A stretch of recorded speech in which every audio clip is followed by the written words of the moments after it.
dear Muslims, the marriage contract between you and your spouse, it is not like any other business contract. It is not a trivial contract. It is the most sacred contract you can ever sign. There is no contract that is more sacred and more blessed than this contract. It's not like any other contract. Yes, at one level it is a contract, but it is a contract like no other. The nikah contract is the most sacred contract in our sharia. Allah subhanahu wa ta'ala calls it mithaqan ghalidha. It is a sacred covenant. وَأَخَذْنَ مِنْهُنَّ مِيثَاقًا غَلِيظًا. Allah calls the covenant of marriage a strict covenant, a sacred covenant. And in the khutbatul wada', the final khutbah that our Prophet ﷺ gave, the last time he spoke to a large audience, that khutbah had 5 paragraphs. He had to choose 5 things that he wanted to leave his ummah with. He had to choose 5 talking points, and number 4 of that talking point was about the family. One of the 5 final talking points of our Prophet ﷺ was about the family and about the marriage contract. And he reminded, of course he's speaking to men because that was the way he's speaking to men, but when you speak to any gender, the other genders included. He said to men that, "O men, be mindful of this contract." He mentioned the marriage contract. Be mindful of the contract, that sacred covenant that allows you to have intimacy, that allows you to do what is otherwise not allowed. And he said in that khutbah, he said, you use the name of Allah, you invoke Allah Azza wa Jal, and you made otherwise what would be haram, this is intimacy, you made it halal, and you came together in a special union, and you mention and invoke the name of Allah. So be mindful of that contract.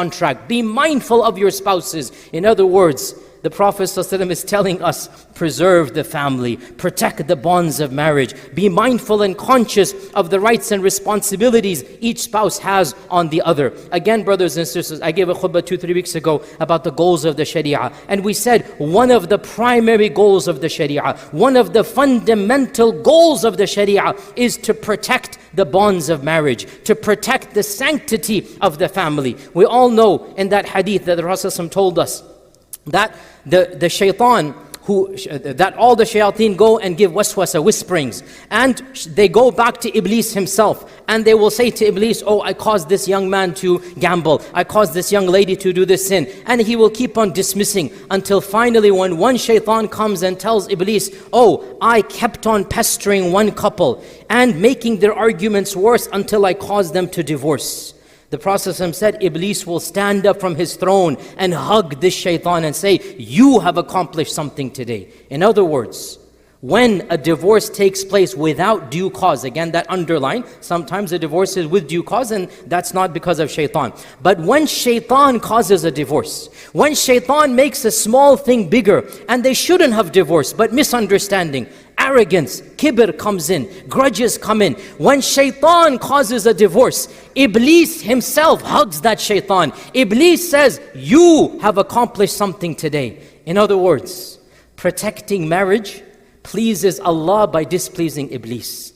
Protecting marriage is an act of worship because we're fighting shaitan. And when we allow marriage to crumble, when we allow a small issue to become bigger, when we allow a divorce to take place without just cause, we are making the enemy of Allah happy, because that enemy understands the destruction of marriage is the destruction of society. The destruction of marriage will bring about the destruction of society. Therefore, brothers and sisters, some brief advice to myself and all of you. Generic advice based on the Quran and Sunnah and based on the lived realities of marital advice that has been culled from many centuries of marital experience. The first advice I give myself and all of you. The first advice I give myself and all of you. Before you jump to the faults of your spouse, before you concentrate on the negatives, pause and force yourself to keep in mind the positives. Because it is human nature that we jump over the positive. It is human nature we take the good for granted and we jump to the negatives. It is not appropriate when you assess somebody that you only look at their negatives. Wallahi, a court of law, any judge, any exam, when you hand in the paper, yes, you're taken off for the negative, but how about the right questions? How about the right answers? How about the good responses? You weigh everything. On Qiyamah, what's going to happen? Will Allah only look at your negatives? No, you will look at all the positives. And even if you have some negatives, but the positives are much more, inshallah, we will pass. If we will pass because of this, how about your spouse? How about your life partner? So weigh the positives before you jump to the negatives. In fact, this advice, it is not coming from me. It is coming from our Prophet ﷺ. In a famous hadith, he said, talking about couples, talking about husbands and wives, he said, let no mu'min, a believing man, despise a mu'mina, a believing woman, meaning his wife. Let no husband or wife hate his or her wife in totality. Let your heart not be full of evil and animosity and anger. Then he said, if you happen to dislike one characteristic, for sure you will like some characteristic as well. In other words, he's teaching us basic psychology, sallallahu alaihi wasallam. If you don't like one thing, don't concentrate on that negative. Take a step back. Ask yourself, what are the positives of my life partner? Perhaps your partner has a sharp tongue. That's a problem.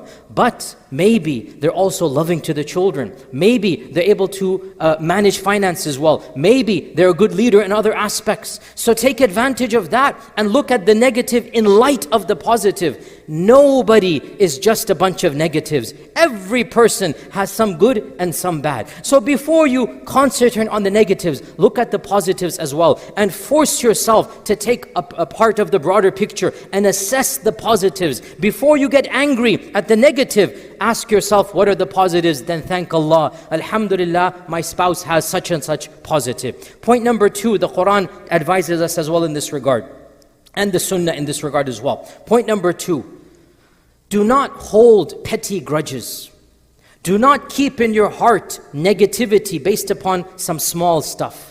Forgive as much as possible. Overlook as much as possible. Allah subhanahu wa ta'ala mentions in the Quran in Surah At-Taghabun, again about spouses. Allah subhanahu wa ta'ala has a verse that requires an entire khutbah, but we'll summarize it. Allah says, Ya ayyuhalladhina amanu, O you who believe, inna min azwajikum wa awladikum aduwwan lakum. Some of your spouses and some of your children, they are your enemies. Now this has generated a lot of discussion. What do you mean, my spouse and child is my enemy? And the scholars say, listen to this. The meaning of this is not that your spouse and your children want to harm you. It's not that your spouse and your children will drag you down because of who they are. It is that chances are you will fail in your obligation towards them.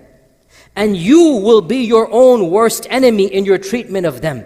You will not be able to do justice. And so, in order to be a good father or a good husband and you fail, it is as if the cause of your downfall became your spouse and your children. Not that they brought your downfall, but you failed to live up to your responsibilities. So Allah says, فَاحْذَرُوهُمْ, be conscious, be careful. Be careful, because one of the main causes of failure is failure in marital life. One of the main causes of failure is failure as a parent. So Allah is saying, be careful. Because one, not the only, but one of the causes of your failure might be your own spouse, might be your own child. So be careful. فَاحْذَرُوهُمْ. Then Allah gives us a simple tactic. Allah tells us to deal with our own inner rage, inner anger.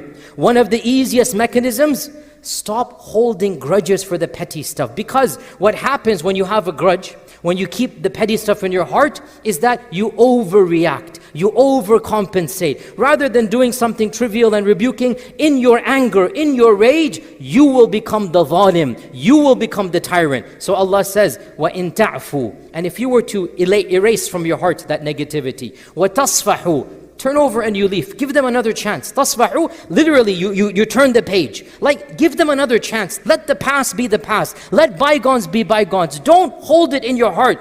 وَتَغْفِرُوا, and forgive your wife, forgive your children. Let it go on. Let it go. Don't hold it in your heart. The Quran is telling you, be careful. Your spouse and your children will be the cause of your downfall. Then Allah says, but you can save yourself. How? by having a clean heart, forgiving, don't hold grudges, give them another chance. Taghfiru, forgive your own children, forgive your own spouse. This is one of the strongest mechanisms to protect yourself against yourself and the excesses of your own family and children. This is a beautiful and powerful verse that teaches us that family and children are a test and trial. And one of the easiest ways to overcome that test and trial is not to concentrate on them, but to concentrate on me, to concentrate on ourselves, to let our hearts not fret over the small stuff, not become bogged down by every single petty issue.